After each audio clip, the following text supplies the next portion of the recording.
केवल 2 महीने घर पर रहने के बाद गुलिवर और एडवेंचर जहाज के चालक दल ने यात्रा आरंभ की। एक तूफान ने उनके जहाज को मार्ग से दूर भटका दिया। जब उन्होंने आखिरकार जमीन देखी तो कप्तान ने खोजने के लिए गुलिवर सहित एक दल भेजा।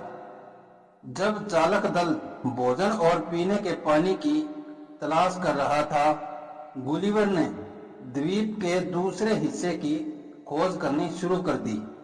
वह वहां खो गया और वे उसे छोड़कर चले गए। गुलिवर विशाल प्राणियों के एक समूह के पास पहुंच गया, जो वास्तव में ब्रॉडिंग नाग के विशालकाय मनुष्य थे। लगभग 72 फीट ऊंचे ये विशालकाय मानव मित्रवत और जिज्ञासु सिद्ध हुए। एक विशालकाय किसान गुलिवर को अपने फार्म हाउस में ले गया।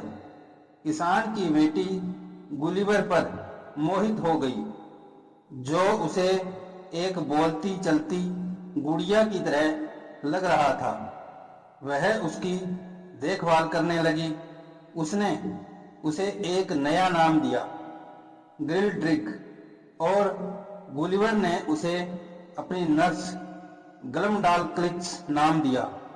किसान ने गुलिवर को एक विलक्षण वस्तु समझा और उसे पैसे के लिए प्रदर्शित करने लगा। यह बात फैल गई और ब्रॉडिंग नाग की रानी ने किसान और गुलिवर को अपने समक्ष प्रदर्शन करने के लिए कहा। उसने छोटे से गुलिवर को पसंद किया और उसे एक समझौते के अंतर्गत किसान से खरीद लिया कि किसान की बेटी ग्लमडालक्लिच को गुलिवर की नर्स के रूप में रानी के दरबार का सदस्य बनाया जाएगा। गुलिवर को दरबार में पसंदीदा व्यक्ति के रूप में रखा गया, क्योंकि वह उनकी विशाल कुर्सियों, बिस्तरों, चाकू और कांटों का उपयोग करने के लिए बहुत छोटा था। इसलिए रानी ने गुलिवर के लिए एक छोटा सा घर बनवाया ताकि उसे आसानी से उसमें कहीं भी ले जाया जा सके। एक बड़े बक्से की समानता वाले इस घर को उसके यात्रा बॉक्स के रूप में जाना गया था। राजा और रानी गुलिवर से खुश थे, लेकिन रानी के बोने को उससे जलन हुई, क्योंकि रानी उसकी बजाय गुलिवर को अधिक स्नेह करने लगी थी। बदला लेने के लिए रानी के बोने ने उसे चोट पहुंचाने के लिए गुलिवर पर बैरल के आकार के सेब गिरा दिए। लेकिन गुलिवर का कष्ट यहीं समाप्त नहीं हुआ। टेनिस की गेंदों जितने बड़े ओले उस पर गिरे और उसे चोट पहुंचाई। कई बार विशाल शिकारी पक्षियों ने लगभग उसे पकड़ लिया और कुत्तों ने उसे मुंह में उठा लिया। रानी की सखियों ने उसे प्यार किया और उसके साथ खेली।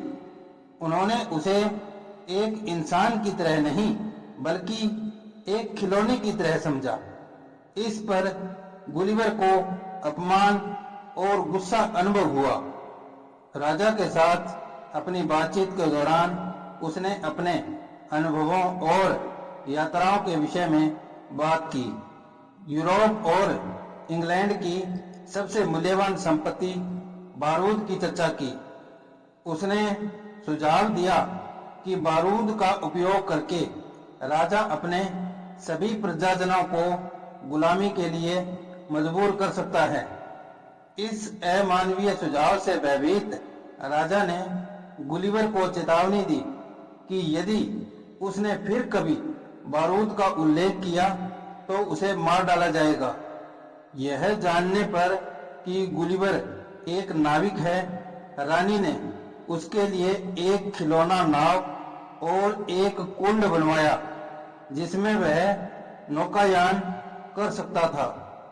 जब एक बड़ा मेंढक कुंड में कूद गया और लगभग गुलिवर की नाव को जलमग्न कर दिया तो जैसे आपदा आ गई, लेकिन गुलिवर ने बड़ी बहादुरी से उस मेंढक को अपनी पतवार से भगा दिया।